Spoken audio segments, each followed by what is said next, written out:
Context has always been, it's been a crucial element to pay attention to and to focus on. I mean, what we're really trying to do is be as relevant as we can to people wherever they're spending time. And so, maybe it's taken on different ways you can think about what does contextual really mean. I mean, really, you could think about it in a lot of ways, but at the heart of it is, where people are spending time, why they're there. You can kind of get to an understanding of why they're there and how can you be relevant in that moment instead of taking them somewhere maybe that they don't want to be, right? Or maybe eventually you do. But when you meet up with people, what's important to them and how can you resonate? So I think it's just as important where we find people and how we use technology to put the right message to the right person as it is to really design that message. So that when we meet up with them, it is using technology, using data, everything that we're doing, but also thinking about the creativity behind that. So when you do find someone in the right context, based on what we think their mindset is, what are we saying? How are we getting them to engage with us? So, which brings us back to the deprecation of signals. How concerned are you about cookies, about mobile identifiers? How is that, impacting your business now, or how will it, in your opinion? Yeah, I mean, certainly it's going to impact everybody's business. Right now, we have been using cookies as it is a way for us to understand about people. But I think we've all gotten over the hump about thinking about, all right, this is not going to be something that continues forever. How else? How else do we think about this? How do we think about signals that help us understand what people want and what their intentions are? And if it's not the cookie, then what? And we're all working on the then what. And it's on us right now to be testing some of these other identifiers that are out there. They won't look just like a cookie, but they'll help us organize in ways that we can group people or we can understand by the environment that they're in. It's on all of us to be working through with a lot of technology partners, with media partners, using our own data and what we do know internally, if you have it, because not everybody has, great first party data, but using all of that to our best advantage and testing. So then what happens when we can't use a cookie? Because there are definitely going to be needs for workaround. And the only way we're going to get to that is to start now and not wait. And Marla, of course, there's been a lot of conversation about targeted addressability and so forth. That's a big topic. And of course, one thing that's important, part of that ingredients is bespoke or optimized or dynamic optimized advertising. What is that?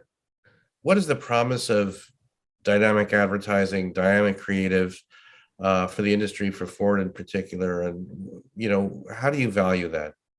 Yeah, I mean, it's really important. It's important in many people's businesses, but certainly in ours, because when we have multiple layers of how we view somebody, depending on where they are in the process, if they're just considering buying a vehicle, or if they're down the funnel and they're weighing their options between a couple of different types of vehicles, or they're trying to decide between dealers. We've got all multi layers in how we see this process. So being able to be dynamic is important for us so that we can really hone in on where are you at that stage and how can we message you to help you make that decision. And whether that's a Ford corporate point of view or more of a dealership point of view, that's on us to communicate within our network so that we're not thinking about our org structure and how we're set up, but more we're thinking about from a consumer view, where are you? What's in your head? How are you shopping? And how can we be relevant in that moment? And that, you're right, that's going to be more challenging, but we're absolutely going to need to unlock that because we have to be corresponding to how people move.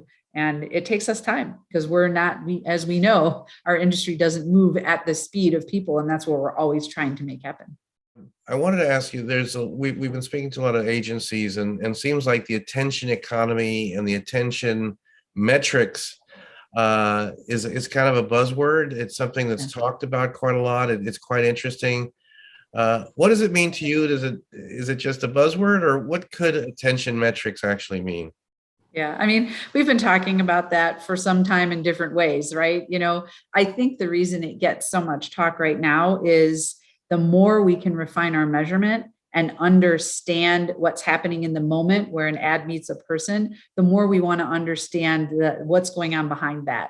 Is it for half a second that an ad is in view? Is that really measuring anything more than the ability to see versus what that drove? Is it going to drive any interaction? Is it going to drive any engagement? Is it going to push somebody any closer to a sale? So I think the focus on attention is moving beyond a click or something we might attribute to an action to, is there really that chance an action will happen? Because you actually, you paid attention, you engaged, and it was sticky. So I think that's why it's getting so much discussion.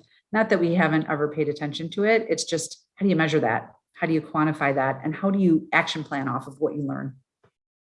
And Marla, finally, Ford is doing some great advertising. There's a lot of buzz around it. We saw recently, and I wanted to ask about, the opportunities and challenges of advertising at a time when there are supply issues, but how do you balance sort of media spend and potential for sale in this kind of strange time we're living through? It's been quite some time, right? We thought we would be over this by now. We're in the middle of 2022, right?